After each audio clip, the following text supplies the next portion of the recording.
मैं को ढूंढने पर वहाँ कुछ नहीं दिखता।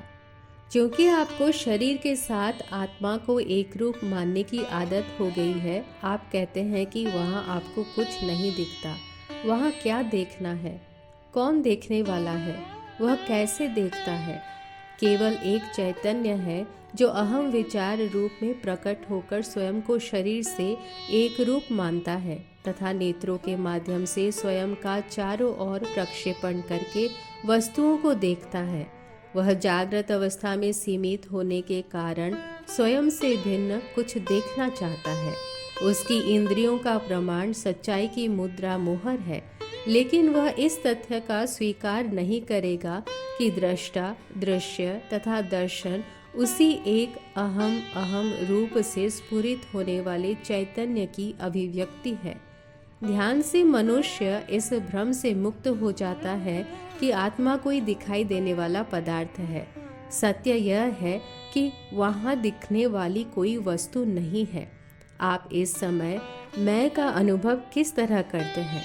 क्या आप अपने को जानने के लिए आपके समक्ष दर्पण रखते हैं? सभानता मैं है, उसका अनुभव कीजिए, वह सत्य है। विचारों के उद्गम स्थान की तलाश करने पर अहम की प्रतीति होती है, लेकिन उससे मुझे संतोष नहीं होता। बिल्कुल ठीक है, अहम की प्रतीति रूप के साथ संभवतः शरीर के साथ जुड़ी हुई है। शुद्ध आत्मा के साथ कुछ भी जुड़ा हुआ नहीं होना चाहिए। आत्मा असंयुक्त शुद्ध सत्य है, जिसके प्रकाश में अहंकार और शरीर प्रतीत होते हैं। सब विचारों के रुक जाने पर शुद्ध चेतना शेष रहती है। नींद से जगने पर तुरंत अर्थात जगत के बारे में सभान होने से पहले वह शुद्ध अहम अहम होता है। नींद के अधीन हुए बिना एवं दूसरे विचारों में उलझे बिना उसे दृढ़ता से पकड़ रखा जाए तो जगत के दिखने से कोई हानि नहीं होगी। दृष्टा दृश्य पदार्थों से प्रभावित नहीं होता। अहंकार क्या है, इसका अन्वेषण कीजिए। शरीर अचेतन है, वह मैं नहीं कह सकता। आत्मा शुद्ध अद्वितीय सत्ता है, चेतना है, वह मैं नहीं कह सकता। कोई भी गहरी नींद में मैं नहीं कहता तो अहंकार है क्या? वह जड़ शरीर और आत्मा के बीच की कोई चीज है, उसका कोई निश्चित स्थान नहीं है। यदि गंभीरतापूर्वक उसकी तलाश की जाए तो प्रेत की तरह वह अदृश्य हो जाता है।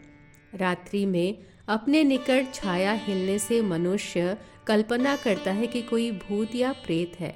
यदि वह निर्भय होकर ठीक से देखे तो उसे पता चलता है कि वास्तव में कोई भूत नहीं है और जिसे वह प्रेत समझता था वह पेड़ या खंबा है।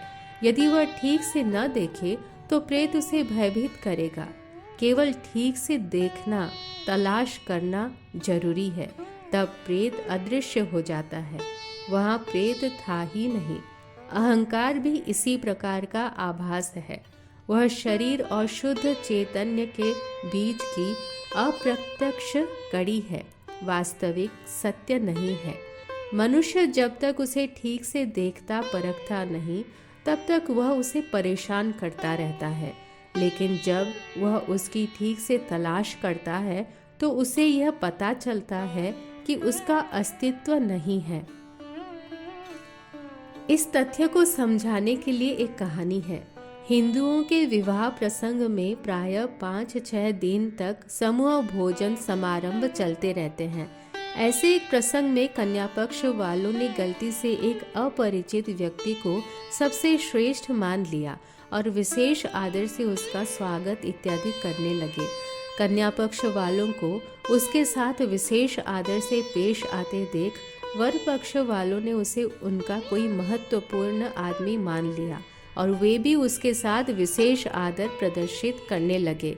उस अनजान आदमी का समय बड़े आनंद से गुजरने लगा। वह हमेशा सच्ची स्थिति को जानता था। एक बार वर पक्ष वालों ने किसी विशेष हेतु से उसके बारे में कन्या पक्ष से पूछताछ शुरू की। तुरंत वह आने वाली मुसीबत को ताड़ गया और चुपचाप भाग गया। अहंकार के बारे में भी ऐसा है। यदि उसका परिचय पाने की प्रवृत्ति की जाए तो वह लुप्त हो जाता है, यदि नहीं तो वह परेशान करता रहता है।